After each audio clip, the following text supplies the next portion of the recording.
Question बोल रहा है कि टू बल्ब, एक 500 वाट का है और एक 200 वाट का है, और इनको 250 वोल्ट का सप्लाई अगर देते हैं तो उस रजिस्टेंस का रेशो कितना होगा वो हमें बताना है। और नीचे इसके ऑप्शन दिए गए हैं। जैसे ये एक बल्ब है 500 वाट का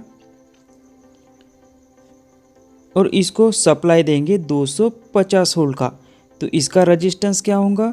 उसके बाद में ये एक बल्ब है 200 वाट का और इसको सप्लाई देंगे 250 वोल्ट का, तो इसका R1 का रजिस्टेंस क्या होगा,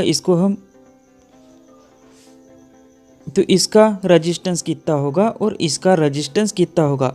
तो इन दोनों का रेशो हमें इस कैलकुलेशन में, इस प्रॉब्लम में बताना है। तो इसको हम किस तरह से सॉल्व करेंगे वही देखेंगे।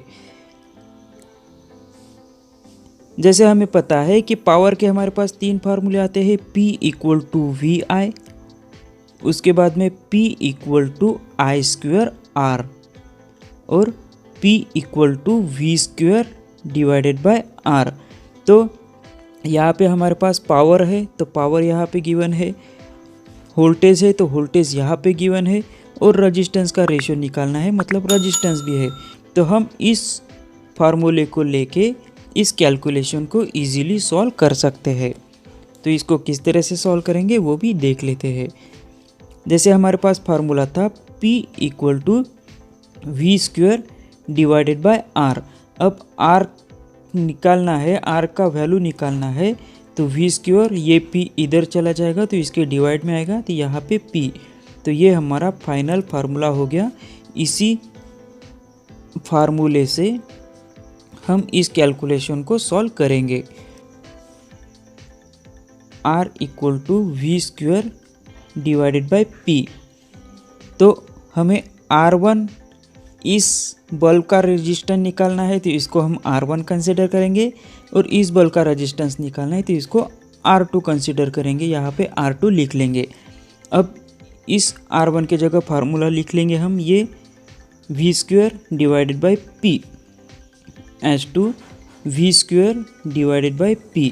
अब ये V स्क्वायर की जगह क्या लिखेंगे, 250 इंटू 250 डिवाइडेड बाय पावर की वैल्यू कितनी है, R1 की वैल्यू अगर निकालना है तो 500 एज टू, और V स्क्वायर है तो 250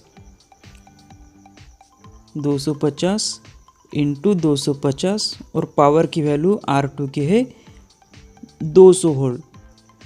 अगर हम अब इसको कैलकुलेट करते हैं तो हमारी R1 और R2 का रेशो फाइंड आउट हो जाएगा। अब इसको कैलकुलेशन किस तरह से करेंगे, तो ये 200 इसके साथ मल्टीप्लाई हो जाएगा और 500 इसके साथ मल्टीप्लाई हो जाएगा। तो हमें इसके साथ मल्टीप्लाई करने के बाद इस R1 और R2 का रेशो मिल जाएगा। तो इसको किस तरह से कैलकुलेट करेंगे, जैसे 250 इंटू 250, इसके साथ 200 को मल्टीप्लाई करेंगे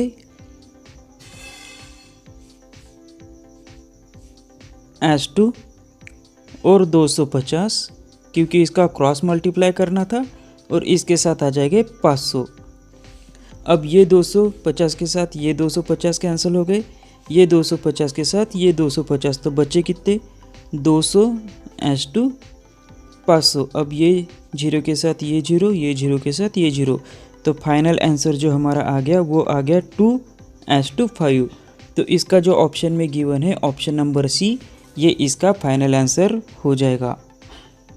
तो इस तरह से हम इजीली इसको सॉल्व कर सकते हैं। तो इसके लिए सिर्फ हमें ये फार्मूला पता रहना जरूरी था, R equal to V square divided by P, और इसी में ही R1 और R2 की वैल्यू निकालना है। तो इसी में ही जब हम वैल्यू को पुटअप करते हैं तो इसका आंसर हम इजीली फाइंड आउट कर सकते हैं। तो इसका हमारा फाइनल आंसर हमें मिल गया 2 एज टू 5।